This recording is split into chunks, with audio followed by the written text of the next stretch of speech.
together with Qatar Airways.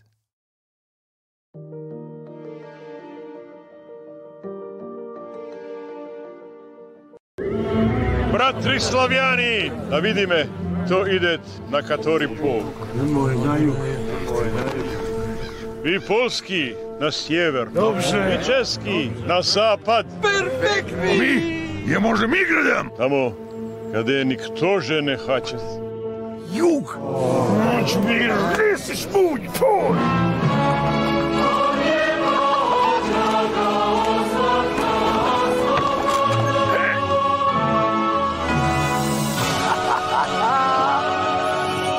Kakova krasota! Hotel 7 let, sami i svoji na svome. Ostanem li? Ostanem! Konačno sami na plaži. Bez obzira na sve, na ovim prostorima naša sreća traje od 7. stoljeća. Ostajemo! Ostajemo! I zato ostajemo di smo.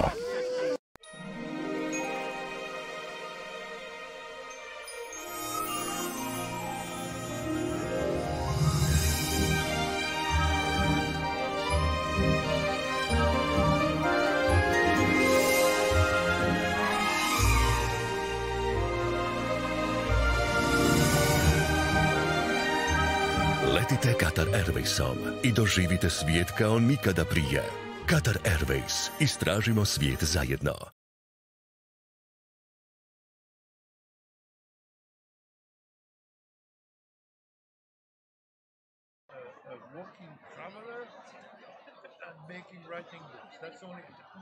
Dobro večer svima. Svima vama, dragi posjetitelji koji ste nam se pridružili ovdje na tvrđavi Svetog Miholila, zasigurno najljepšoj ljetnoj pozornici u Hrvatskoj, te svima vama koji nas pratite putem live streama na društvenim mrežama Croatian Travel Festivala. Croatian Travel Festival ove godine u Šibeniku se događa evo već 8. put. Organizator je Hrvatski klub putnika u suradnji sa sponzorima i pokroviteljima, a to su grad Šibenik, turistička zajednica grada Šibenika, turistička zajednica Šibensko-kninske županije, Nacionalni park Krka, Nacionalni park Kornati, partner festivala Tvrđava kulture Šibenik, naš medijski pokrovitelj portal Šibenik In, tu je i službena zrakoplovna kompanija Qatar Airways, te glazbeni pokrovitelj Žuja, koja je jučer u klubu Azimut počastila sve posjetitelje koncertom grupe Pavel. Ja ću sada samo kratko najaviti našeg sljedećeg gosta, gospodina Levisona Wooda. Nakon toga pogledat ćemo jedan video, a onda će razgovor s njim započeti gospodin Goran Milić. Može jedan pljesak dobrodošlice za gospodina Wooda. On je inače s nama podijelio svoje impresije, nije prvi put u Hrvatskoj, ali je oduševljen sa Šibenikom i puno toga je vidio ovih dana, posjetio je i nacionalne parkove, bio je i na zip lineu na Čikoli i doista je rekao da je svime oduševljena. Kad vam to kaže čovjek koji je proputovao cijeli svijet, onda zasigurno to nešto i znači. Gospodin Levison Wood je britanski istraživač, pisac i fotograf koji se dokumentarnim putopisima proslavio diljem svijeta. Kao novinar i reporter surađivao je s nekim od najrespektabilnijih svjetskih medija kao što su The Times, Telegraph, Financial Times, BBC, Discovery Channel, National Geographic i mnogi drugi. U ranijem razdoblju svoje karijere bio je časnik u britanskoj vojsci i to je iskustvo sigurno doprinijelo toj njegovoj odvažnosti da se usudi otići na brojne ekspedicije. Danas se posebno ponosi i to uvijek naglašava humanitarnim radom, između ostalog je i ambasador UNICEF-a. Gospodin Wood je i plodan pisac koji je knjige objavio na gotovo svim kontinentima.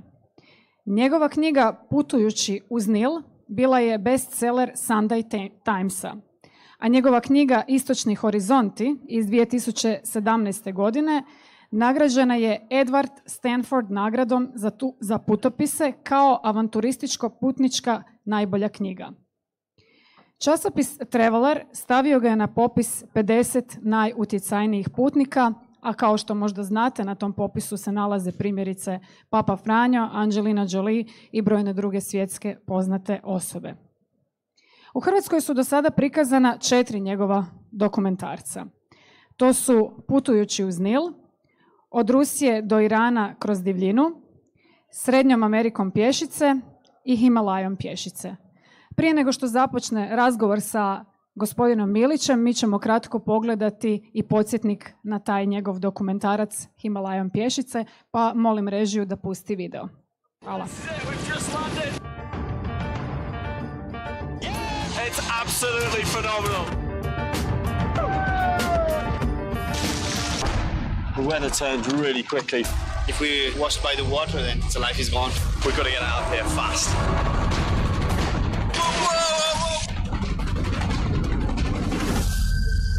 Watch Walking the Himalayas starts 5th August, Friday night at 9 on Discovery.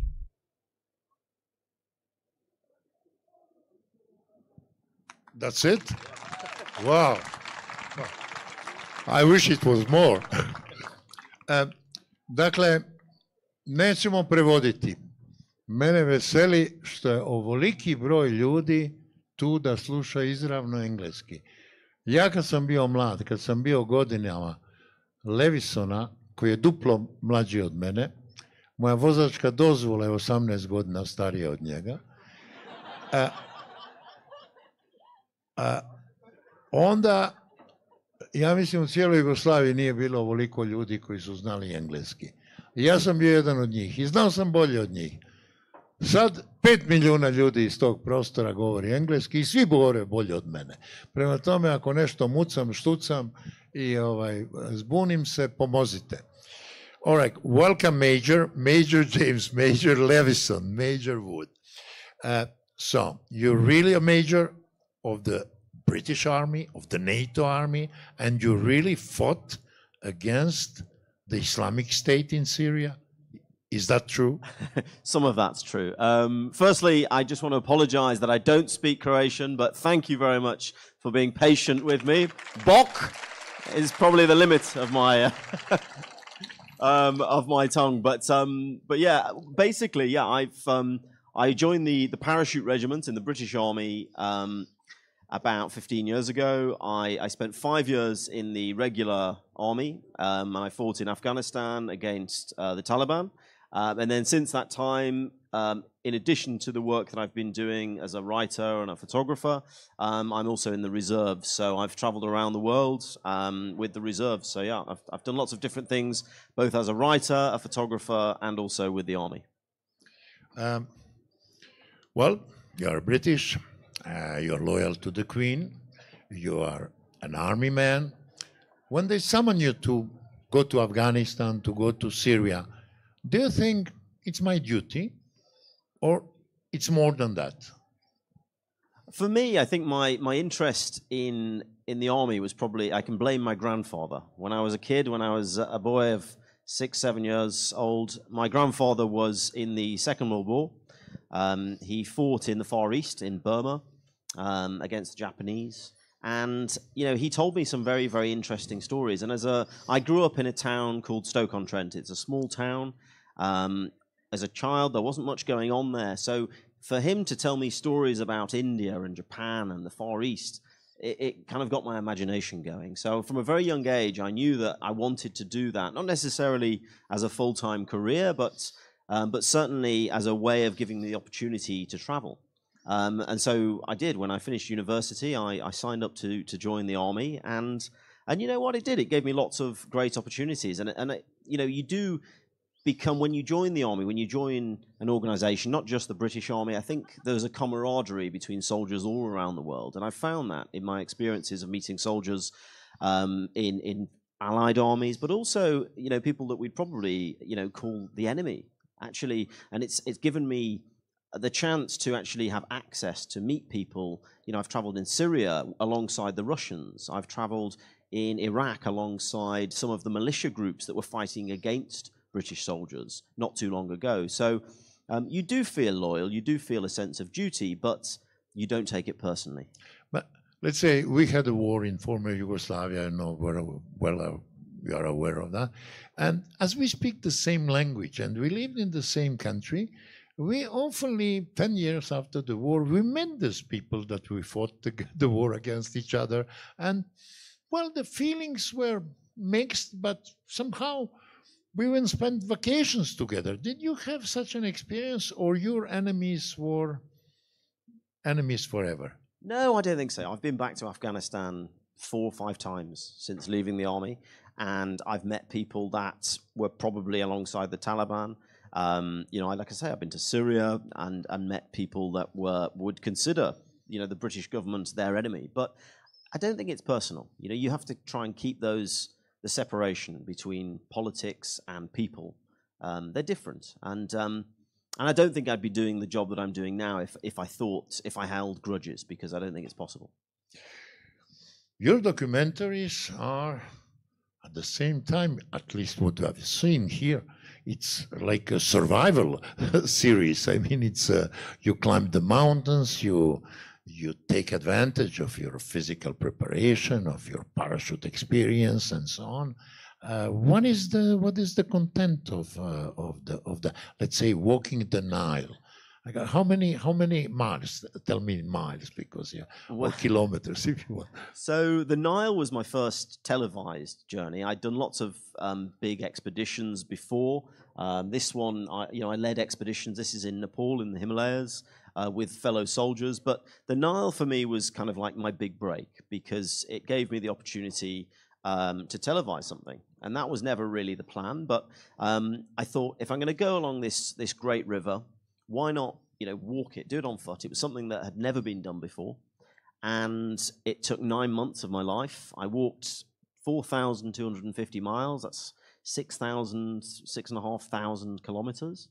And it was the biggest challenge that I've ever faced. But for me, it wasn't what I discovered. When I set out, it was kind of, I went with the mentality of, I'm going to go and do something that's never been done before, maybe break a world record, something like that. But when I started walking, I realized that actually it was, for me, something far more than that. It wasn't really about the physical side of things. It was more about actually going and seeing the cultures, meeting the people, and telling stories about the people that rarely get their stories told, and taking the stories home to England and around the world to show people what life is like.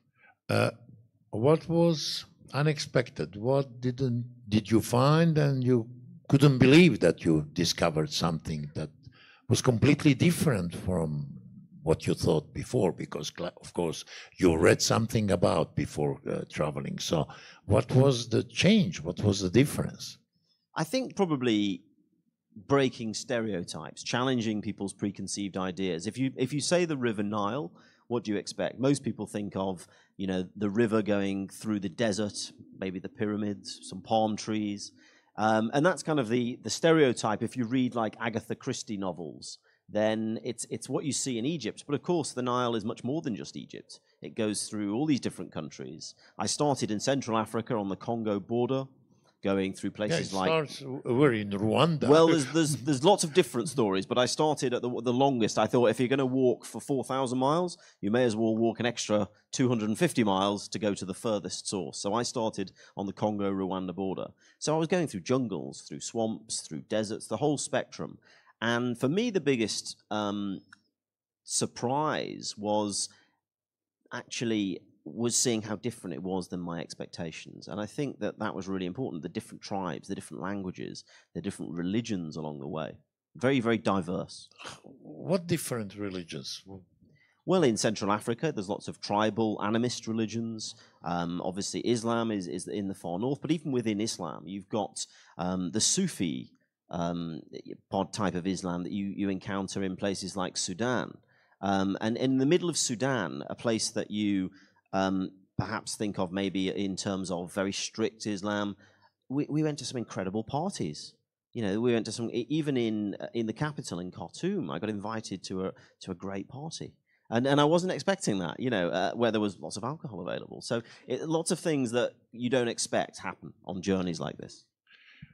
To be honest, in the last 20 years, when I'm traveling with television, I think about having, I would say, an easy life and a comfortable life. When you were mentioning the Nile, I was thinking about mosquitoes and crocodiles. There's a lot of those too. That was, but are you suffering during this trip? Where did you sleep? I mean, how many of you are there? Okay, food, you'll find always, but sleeping, all those mosquitoes. Did you see the crocodiles? I mean, some dangers? Yeah, snakes? lots of dangers. I mean, the physical dangers were ever present, walking through national parks in places like Uganda, trying to follow the course of the river, there's lots of crocodiles. There was one time I was walking alongside the river and there was like a little beach, only maybe 1 meter across. So I had to walk along there because the jungle on one side was too thick to walk through. And in the river, I knew there was hippos, crocodiles. So I stayed on the beach and I saw ahead there was a crocodile. So I thought, okay, I'm going to have to go around. So I turned around and I saw another crocodile come behind me. And I thought, okay, well, now I'm stuck. So I started making some noise, clapping, got some sticks to throw it at the crocodile to hopefully it would go in. But the problem was it made it worse. So hundreds of crocodiles started coming out of that's good timing there. Lots of crocodiles started coming out of the jungle because they were scared, so they wanted to get into the river. And now I was surrounded on both sides, and I knew that if I stayed there, then it was dangerous. So I had to just run. And I don't know if you've seen one of those old James Bonds where he has to jump on the backs of the crocodiles. How many people? You were alone? Or Sometimes I'm alone, sometimes with usually I always travel with a local guide. On that occasion, I was with my guide. His name was Boston from the Congo, but there was just two of us, so we had to run and jump, trying to avoid the crocodile. So that it happens. Lots of different dangers, mosquitoes, trying not to get malaria. In the Himalayas, you've got all sorts of different. You've got wolves, you've got bears. You've got to think about. But actually, what I found was one of the biggest dangers wasn't the wildlife. It was, funnily enough, it's the things that you can experience anywhere. Bad drivers. There was one occasion, or drunk drivers. One occasion, I was in a village in Nepal, and even then there was a Maoist uprising. There was also a big strike, so nobody was at work. So I got into one village. There was nowhere to sleep because normally I would just sleep in the jungle, or if I went to a village, usually people would invite me into their homes. But this village, it was a communist village. They said, look, they were very polite. They said, look, I'm afraid that we can't have any tourists into the village. You need to leave. So I said, okay, no problem. But it was already getting dark, and we couldn't walk to the next village because it was about 6 or 7 kilometers. So we got into a local taxi, and just as we were going over the mountains, the brakes failed on the car, and the car went straight off the edge of a cliff, and it was about 150 meters fall. And I broke my arm, I broke my ribs, and it took 3 days to get rescued. And actually, this photograph is the car. You broke your arm in a car accident, actually. Yes, exactly, yeah. Because you stopped walking. Yeah, there's a lesson in there. Okay, so don't use the car. But, okay, but look, you've been walking tens of thousands of miles. I mean, 20,000 miles probably. Yeah, probably over the last 10 years. 20,000. Yeah. Okay. That was my car. That was my arm. more than half of this 20,000 are on the supposedly enemy territory of people that hate the British, that hate NATO, that hate the Americans, and you are allies with the Americans. So, and it's easy to discover that you're a soldier, that they find you some documents and so. How did you survive? I mean, nobody ever attacked you, arrested you.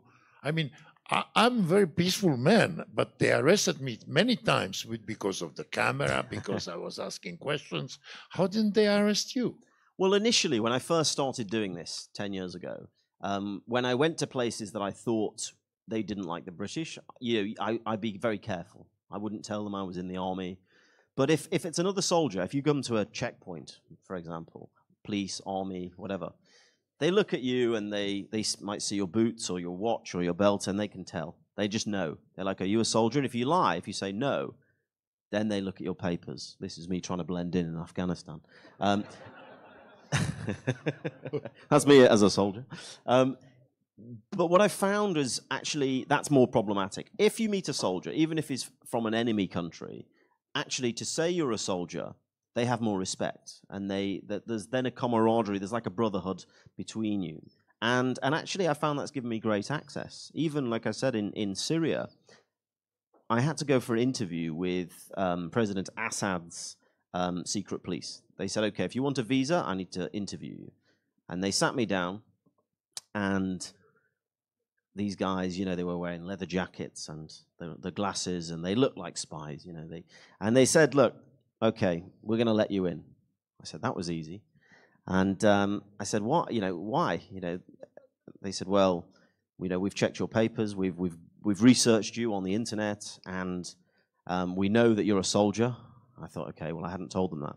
But they said, that's the reason we're going to let you in, because you're not going to lie. You're not going to, like, go in there with an agenda. You're not going to do what a lot of, you know, sadly, there's a lot of agenda-driven media these days. And I found that actually by going as a soldier, people kind of trust you more. So I found it really helpful. And I've got one story when I was in Syria. I was in the middle of the desert. We were leaving ISIS territory, going back to Damascus, and our car was running out of fuel. So we stopped at a service station. And it was in the middle. It was a very dangerous area because the road was on the left-hand side of the road was government-controlled. On the right-hand side of the road was ISIS territory. And the petrol station we stopped. And I went in and I was asking for a coffee whilst we waited for the car to refuel. And then this coach arrived, bus arrived, and all these guys got off. And they weren't wearing uniforms. They were wearing black headbands. They all had long hair, big beards, AK-47s, machine guns. They had rocket launchers. I thought, oh shit, oh dear, this is not good, you know. And they came in, and my Arabic, my languages are not very good, so my Arabic was kind of, you know, salam alaikum, that's it. So so I kind of went to the side and tried to hide. And one of these young guys, he was like 18, came in and said salam alaikum, because I had a good beard, so I thought I can pass as a local maybe. And he started talking at me in Arabic, and I sort of, okay, he said, in perfect English, he said, so where are you from? I thought, there's no point in lying. I said, I'm from England. He said, oh, I love England. I thought, oh dear, maybe he's one of these English guys, you know, that's gone to fight in Syria with ISIS. So I thought, okay, I'll be polite and ask him the question. I said, where are you from? He said, he looked at me and said, we're ISIS. I thought, oh dear. And just as my face went white, my trousers went another color, and then he started laughing and said, no, I'm only joking. We're Hezbollah. And they were Hezbollah. They'd come from Lebanon, and they'd come to fight against ISIS. And then when we got joking and talking, I told him I was a soldier, a British soldier, and he bought me the coffee. So it was fine. Well, you made your point. Yeah. I agree with this Protestant logic, with this Protestant ethics. Don't lie. Don't lie. If they hang you, don't lie. Yeah, that's right. That's better. Now, the Himalayas. Tell us the story. How did you had the idea?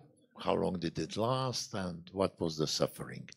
Well, the Himalayas came after the Nile. I got back, and you know, I wrote my book, and it did well, and it went on TV. And I didn't expect any of this because I never planned on doing this for television. I just got this desire to go and do a big expedition, walking the Nile, and write a book. And my life changed. You know, suddenly I was on the television, and then the TV guys and my publishers said, "Okay, what's next?" And that's still the question I guess asked the most now is what's next. And so I thought, okay, well, where am I passionate about? Which region do I really want to go back to? And I traveled when I was 18, and when I was a student, I traveled in India and Nepal, and I was fascinated by the Himalayas because it's this crossroads of civilizations and culture. And so I thought, why not go and really explore the cultures of this great mountain range? Because I wasn't so much interested in mountaineering. I've done some mountaineering with the army, but it wasn't climbing mountains that really interested me. It was the history and the culture. And obviously, Britain has a big legacy in the Himalayas with the colonialism in India, and also, you know, what we call the Great Game, the fight in the 19th century between Britain and Russia over this big area of unknown, what was then unknown. So I thought, let's go there. And because I'd served in Afghanistan and I traveled in Afghanistan, I thought I'm going to start in the Hindu Kush Mountains in the western edge of the Himalayas and walk all the way to the Tibetan border in Bhutan. So this was a journey. It took me 6 months, nearly 6 months. It was about 2,500 miles, I think. And yeah, another big journey. I went through eastern Afghanistan, I went through Pakistan, through India, through Nepal, and finished in Bhutan. And I have to say, it was one of those beautiful regions, anywhere in the world. And people ask me, what's my favorite country? And it's very difficult. I've been very lucky to travel in over 100 countries. But if people really ask me so many times, I have to answer the question. I usually say Nepal, because where else can you get views like this? Magical place.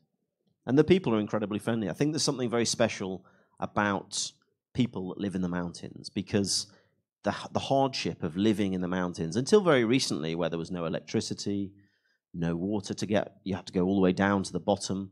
I think it creates this mentality of very stoic, very resilient people, and also very hospitable people. Wherever you go in the Himalayas, people welcome you into their homes. This picture here is from these are Gujiya Nomads in Kashmir. And before the partition of India, their tribe could travel all across Pakistan, across India. They'd take their goats and their yaks, and they'd walk, like I was, for hundreds of miles to go and find different places to put their animals. Now they can't move so much, so they only just go up and down the mountain. They spend 6 months in the high areas and then 6 months in the lowlands. And I remember just, I'd been walking for days and not seen any villages, just in the complete wilderness. And then I met a few of these guys. The old man with the white beard, he just living in this stone house with all of his children. And when he saw me, he said, "Come into my house." And I went in. He made me a cup of tea, and I asked him. What I was interested in is the change, because I said, he told me his story about how for hundreds of years, all of the generations that he could remember, they'd always been nomads. They'd never had, the only jobs they'd ever done was shepherds, basically. So I said, "What about your children? Is this something that your children want to do?" And he said, "Well, go and ask them. They'll speak good English." So I did. And all these kids, they went to a school for 6 months when they were down, and they learnt some basic English, and they had some... Would the dream of this father be that these kids end up in London and make their life there? Well, that's what I said. I said to one of these kids, I said, "What do you want to do?" And he said, "No, I want to work in IT. I want to be a computer technician." He'd never even seen a computer, but that's the mentality. It's like things are very changing a lot. So that's what I found the most interesting. So the kids want to go to study, to go to London. Exactly. Because in my country, people generally say, "Don't leave, stay in the mountain, don't leave ever, don't go to Ireland, don't go to London." This is curious. I mean, no, well, that's what he said. He wanted his children. It's a political issue. Yeah. But it goes across countries. I mean, he wanted for his children, or at least some of them, to carry on this tradition, but the kids were not interested.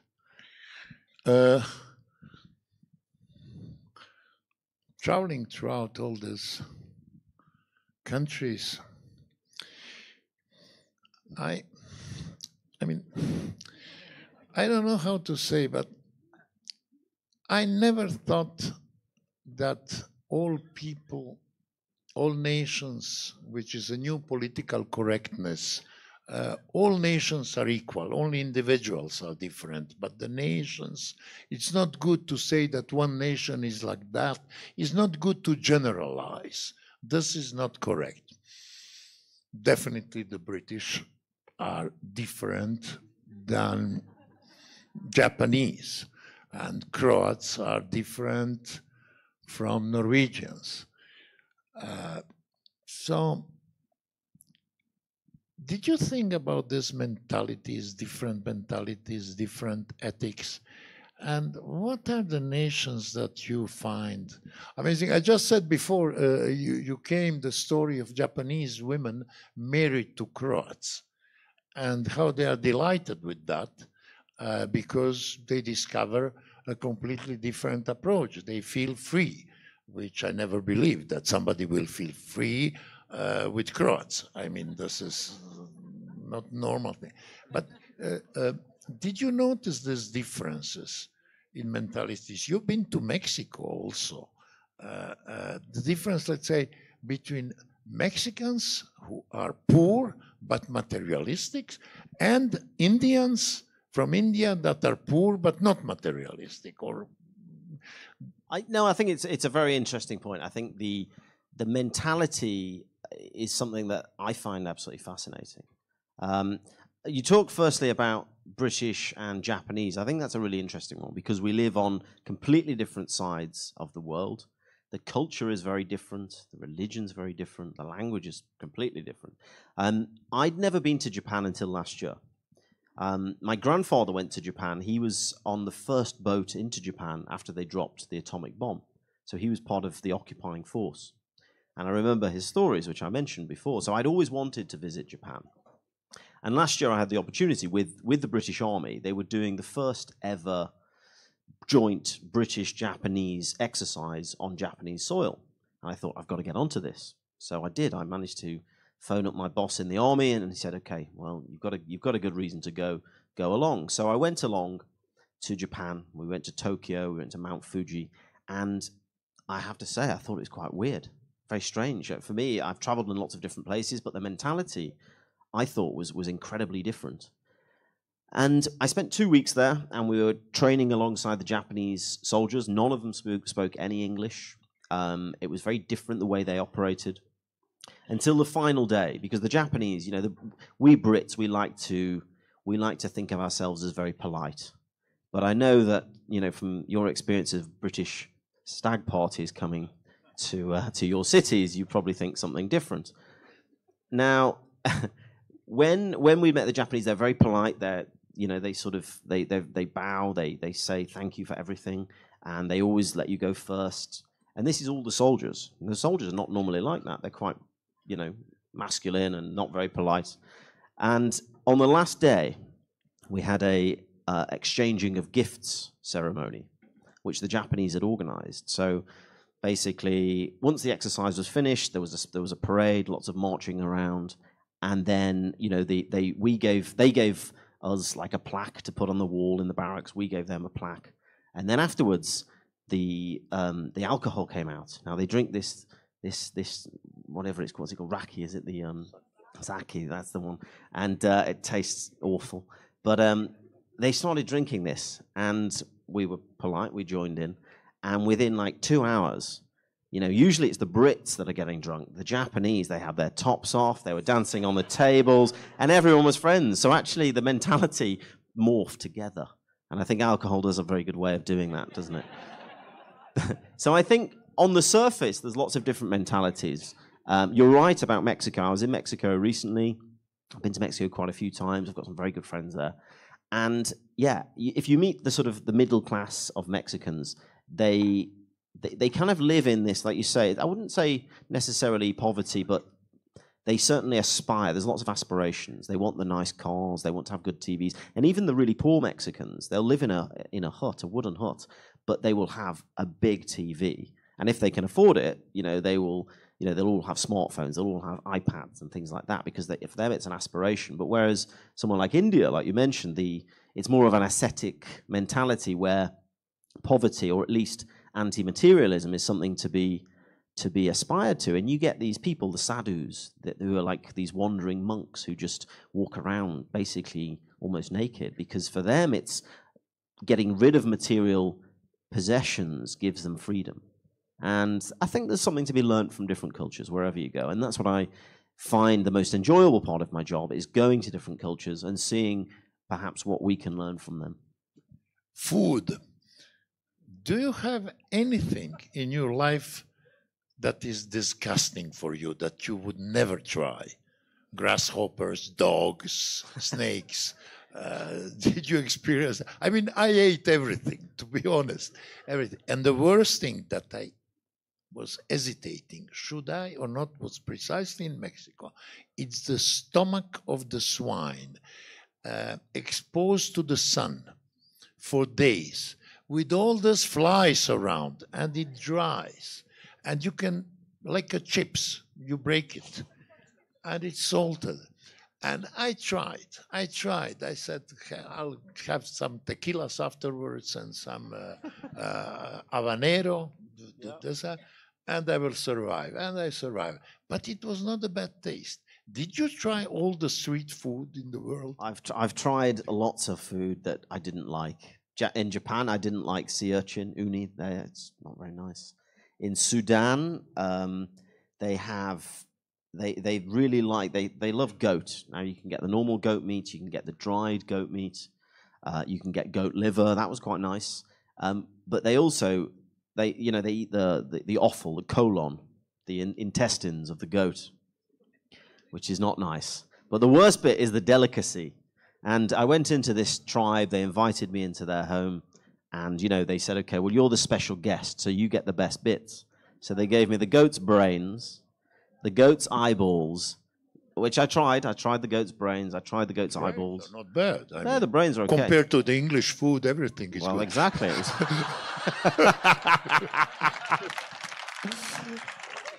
Come on, don't be nationalistic.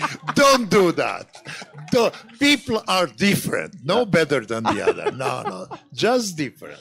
You see, when you have a 7-course meal in England, you know what's a 7-course meal? A 6-pack of a beer and a liver pie. Well, I even tried the colon. I even tried the intestines. But the worst bit was when he said, "Okay, this is the best bit." It was the end of the colon, if you know what I mean. Goat's arsehole is not something you want to try. But one of the worst things when I was in Uganda, and I was with my guide Boston, and we were walking through this forest, this rainforest, and it was my fault because I hadn't really expected it to be so difficult to travel through. So we went through the rainforest, and after 2 days, we ran out of food because we were maybe a day behind. So we were getting very hungry, and my guide, Boston, there's Boston. He's not looking very happy, is he? He said to me, Lev, I'm getting hungry. I said, I know, me too. He said, okay, can we go hunting? And I had to then explain to him that I was trying to raise money for a conservation charity. So I said, we can't go hunting. So he said, what about hunting pigeons?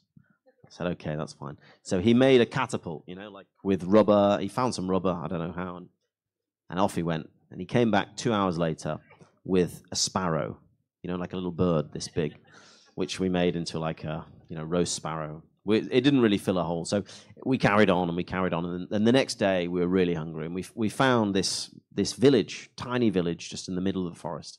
And I smelt the food coming from the campfire. I thought I was brilliant. Very happy. So we went and there was like a big bowl, like a cauldron.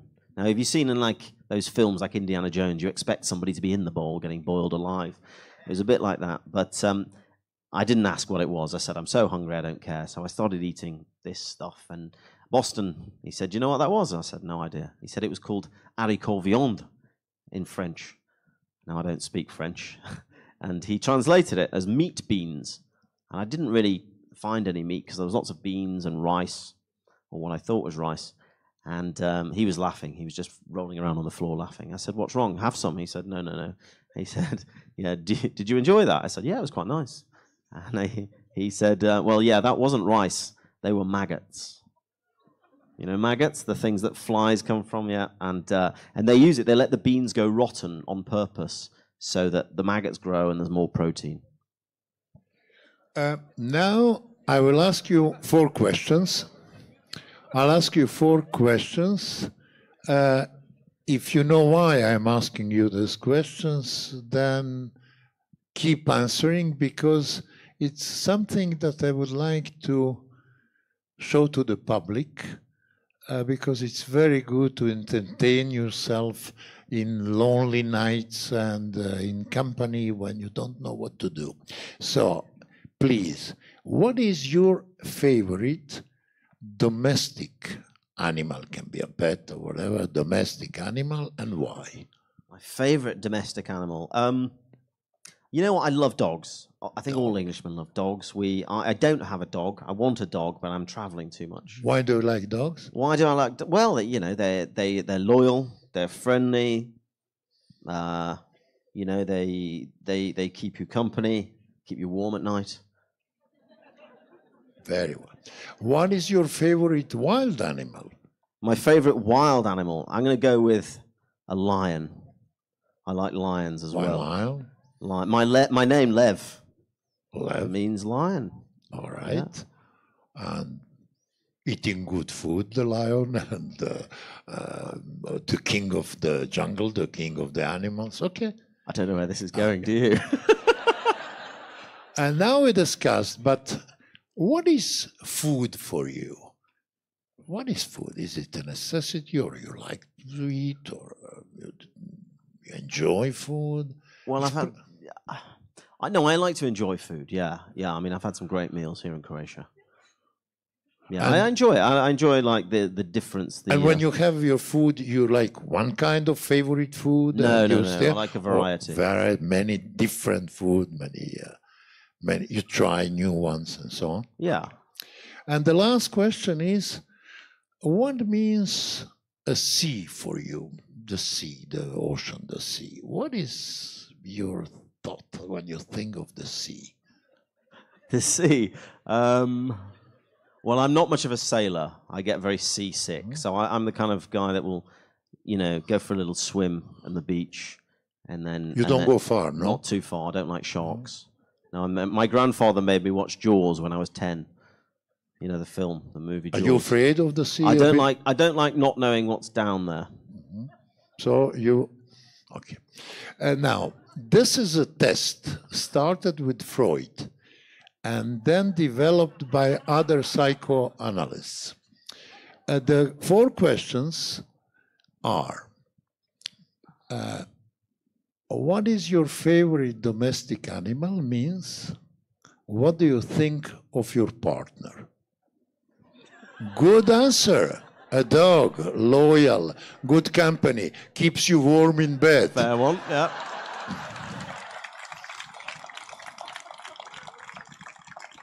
The second, favorite wild animal.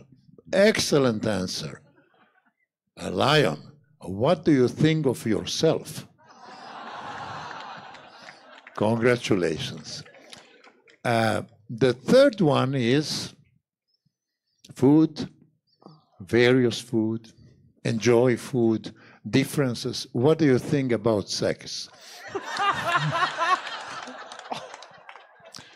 And the last one about the sea and the oceans, hesitation, sharks, calculating. What do you think of life? Oh dear. Good test, eh? It's very good to play that. I mean, to have that in company, 7, 8 people. You sit in the restaurant and then you elaborate. I like food. Let's say a woman who says, I like to change food every day. Different.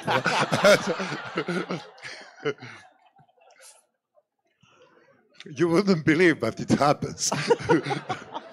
Okay. Now, where we will go now? Give me a suggestion. Choose a trip. Choose a trip. Choose a trip. Okay. Well, maybe one closer to home then. I think the Russia to Iran trip for me was a really interesting journey. I started in a place called Sochi. You may have heard the Winter Olympics in Russia on the Black Sea, and I started there, and I finished on the Caspian Sea in Iran. So again, it was this like transition from Europe into Asia, from Christianity into Islam. And it was going across there's another couple of 1,000 miles, I forget. But it was through all of the North Caucasus Islamic republics, going through places like Chechnya, Dagestan, and then through Azerbaijan, through Georgia, through Armenia. I mean, Azerbaijan is wealthy. Parts of Azerbaijan, yeah. Yeah, the capital, you see that, and it's unbelievable. Absolutely. You never thought it was like that. No. Well, the one that surprised me the most, I mean, Baku, yeah, remarkable. They have the Formula One and all that sort of stuff there. They have these beautiful buildings. But what surprised me the most was when I went to Chechnya, because when you hear the word Chechnya, the war you think and the war, Grozny and was destroyed. But now Grozny is like, it looks like a mini Dubai. You know, there's all these big buildings and people driving around in Maseratis, and it was not what I expected at all. Yeah. And I was quite scared because when I went there thinking, okay, maybe of all the places I don't want to tell people I'm a British soldier is this part, because in Dagestan, it's where a lot of ISIS came from. When I was in Afghanistan with the army fighting against the Taliban, it wasn't the Afghan soldier or the fighters that we were concerned about, because usually they're just farmers, local farmers with an AK-47. The ones you got to watch are these, the Caucasians, the ones from Chechnya, the ones from Dagestan, because they're trained soldiers. These guys have been fighting for decades, and they know how to fight. So when I went there and you see all these guys with big beards, everyone's got knives, everyone's got guns, that was kind of, I felt a little bit on edge there. But you know what? I couldn't have felt more welcome. When I arrived, everybody wanted to greet me into their homes.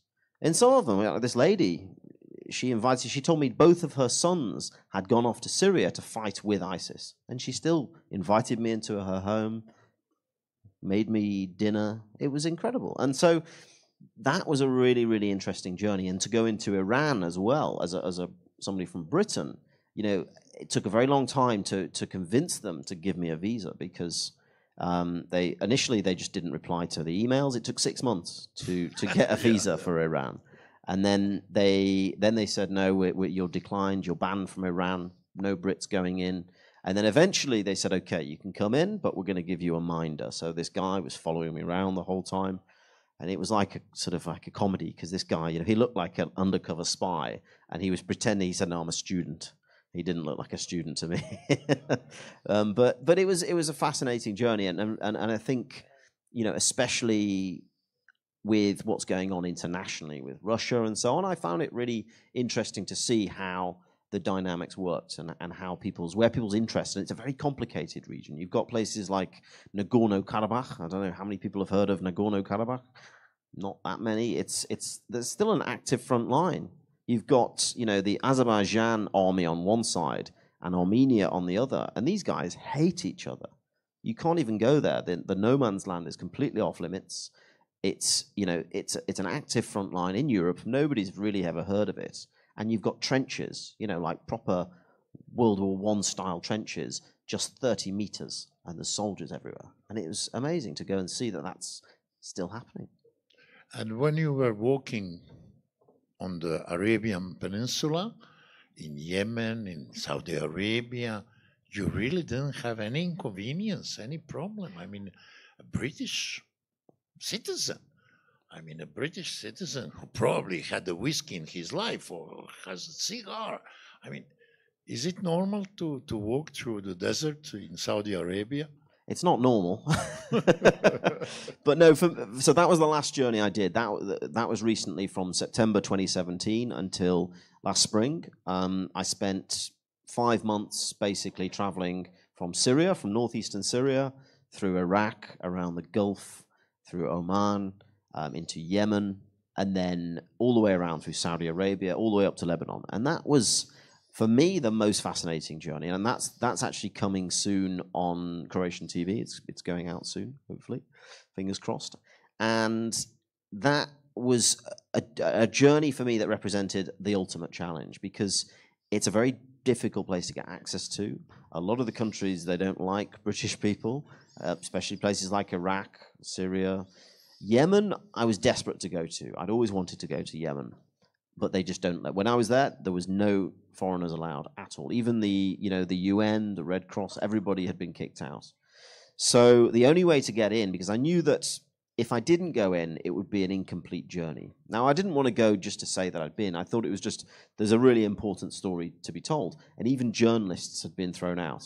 So I decided I needed to take the risk to go in. This is in Iraq. This is on the front line. I was embedded with one of the Shia militia who were fighting on the front line against ISIS. We got ambushed by ISIS. We captured 3 ISIS commanders.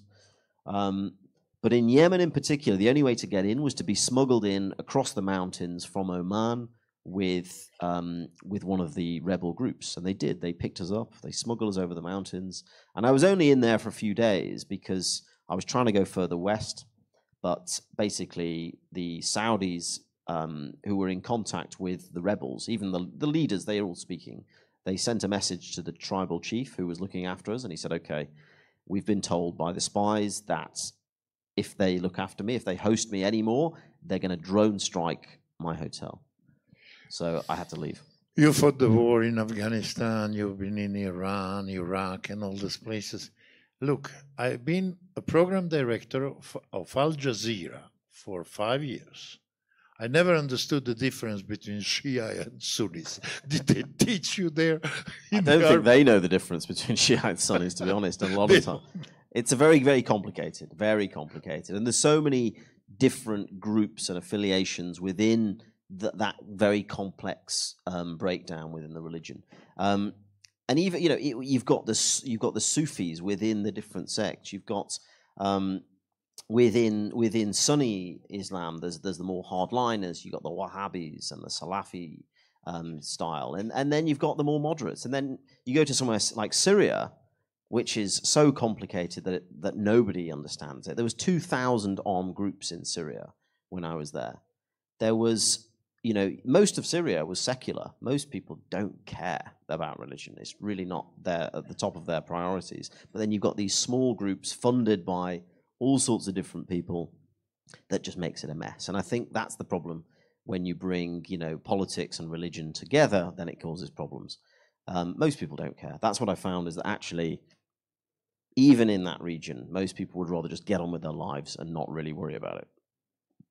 Okay, folks, show your imagination. You didn't ask questions when I was explaining about Cuba, but please, here we have a real star. Show your knowledge, ask him some questions, please. Please, don't be shy. Come on, first row. Yes, lady there in the... see?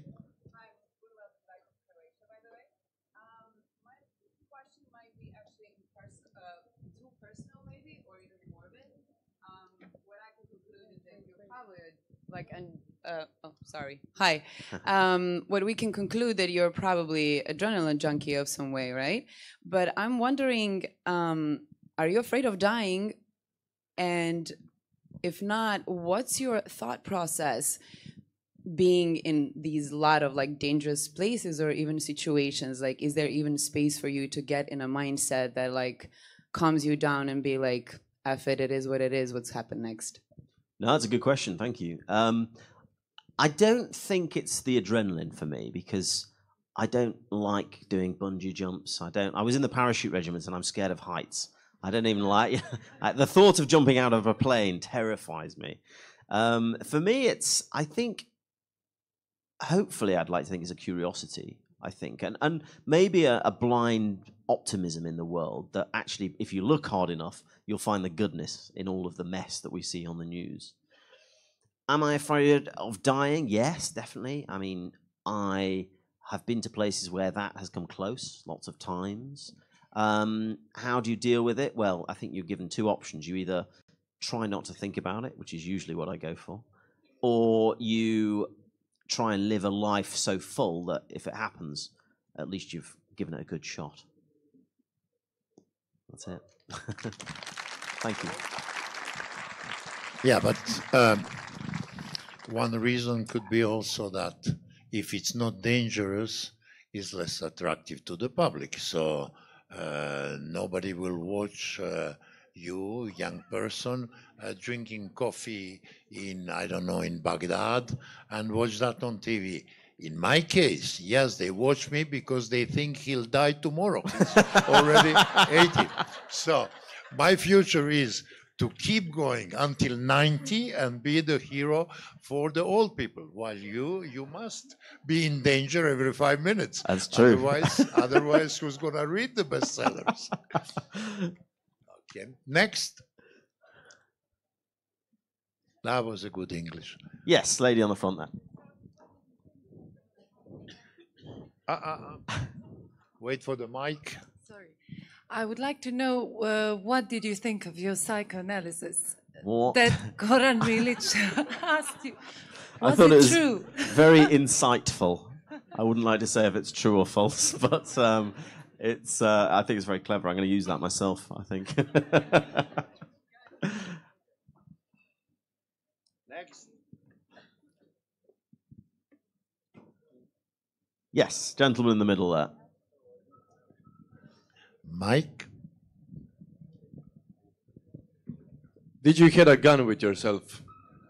Did I have a gun? No, actually. Any cold weapon? No, I... Pepper spray?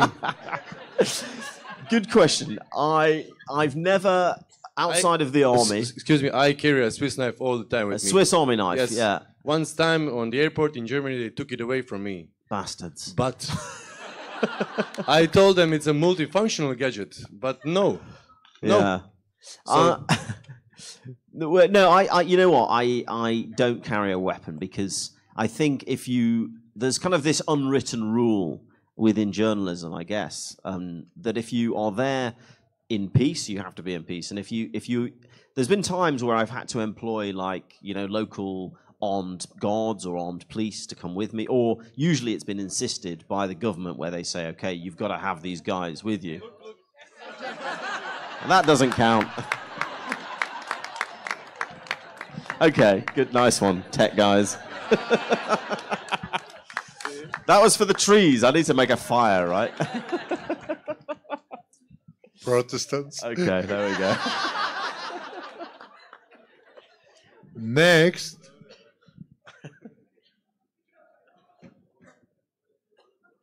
Yeah, in the middle there at the back.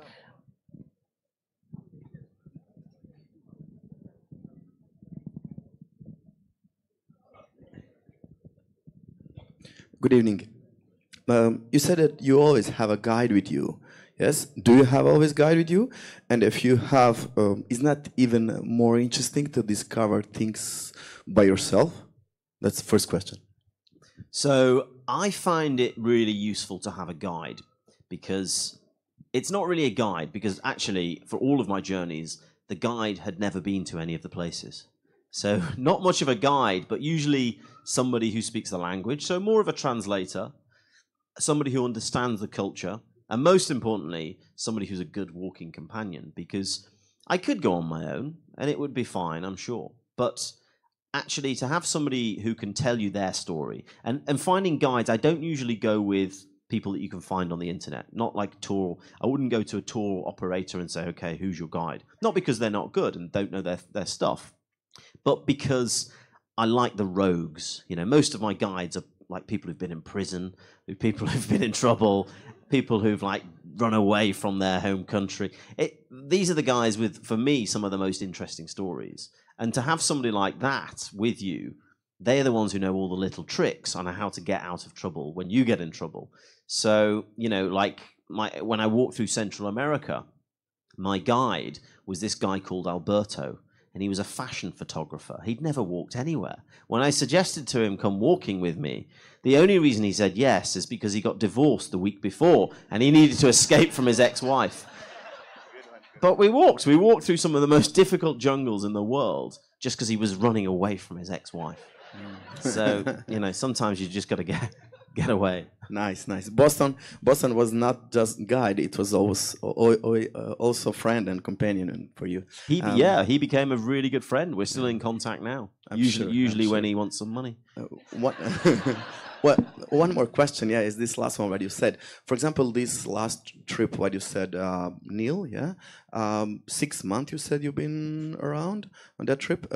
What about expenses? That's money, How do I pay for it? No, how much? How much does it cost? You can say both, How did you spend and how much? Well, the Nile trip was the first one I did, actually. That was 2013 to 14. The Arabia one was the most recent one.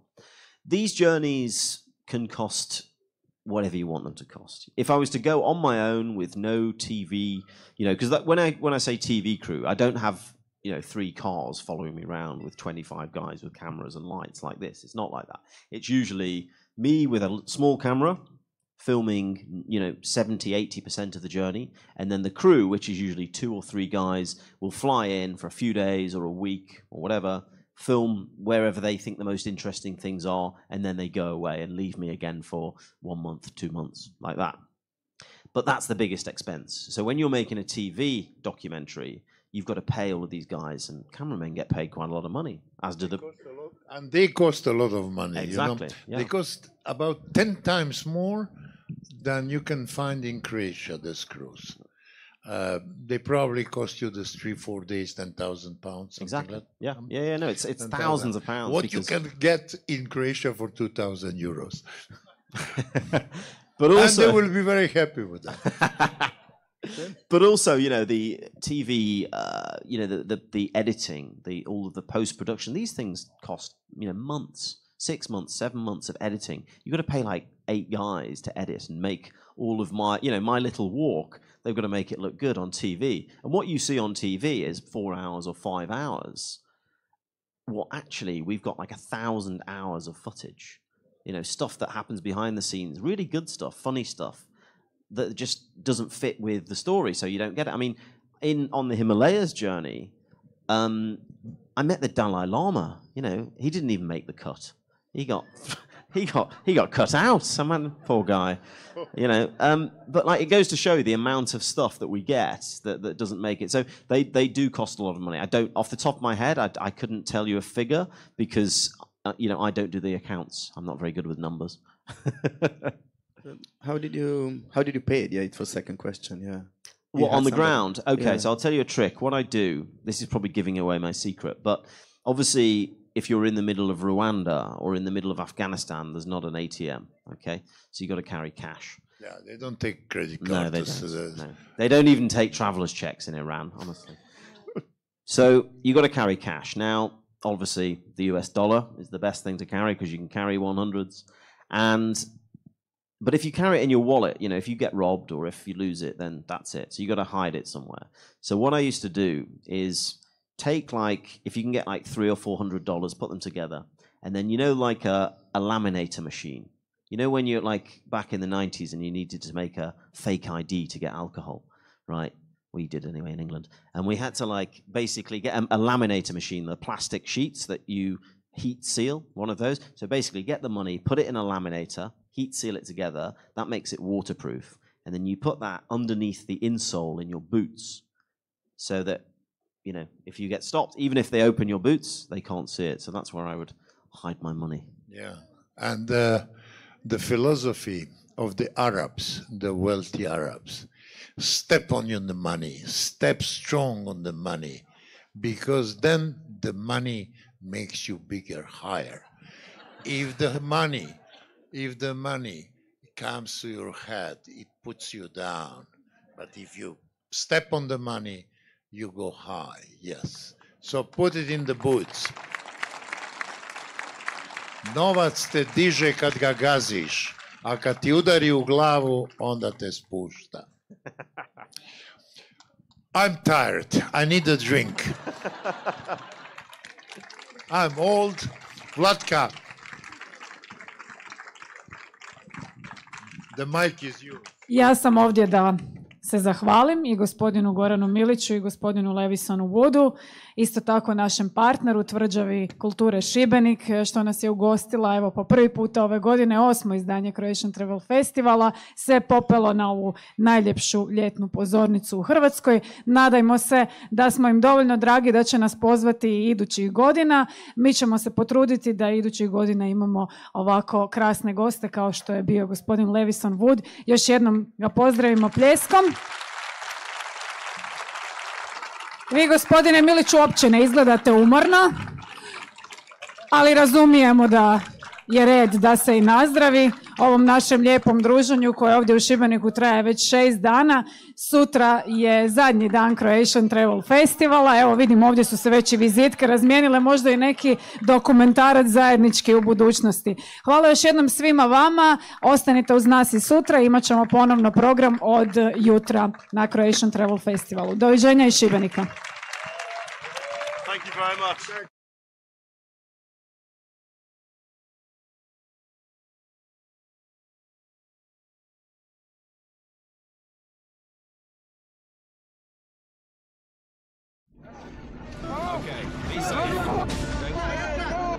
It's pretty much into the unknown, straight through the wilderness. What's going on? I'm really thirsty now. It's too steep.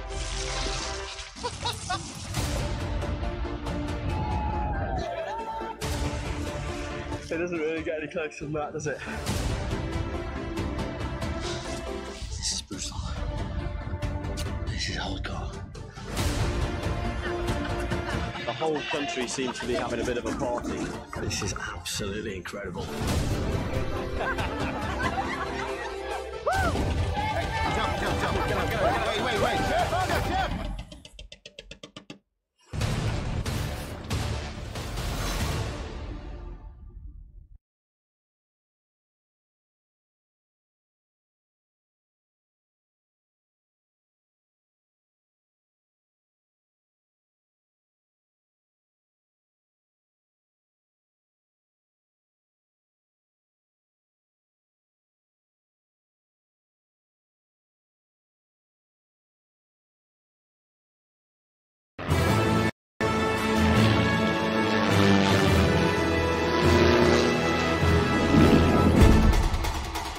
Going places together with Qatar Airways.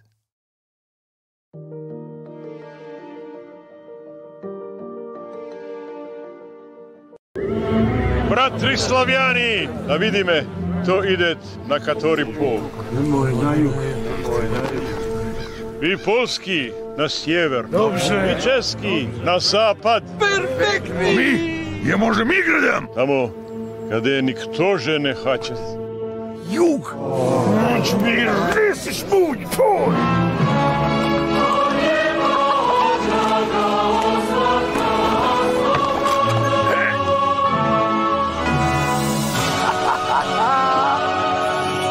Kakova krasota!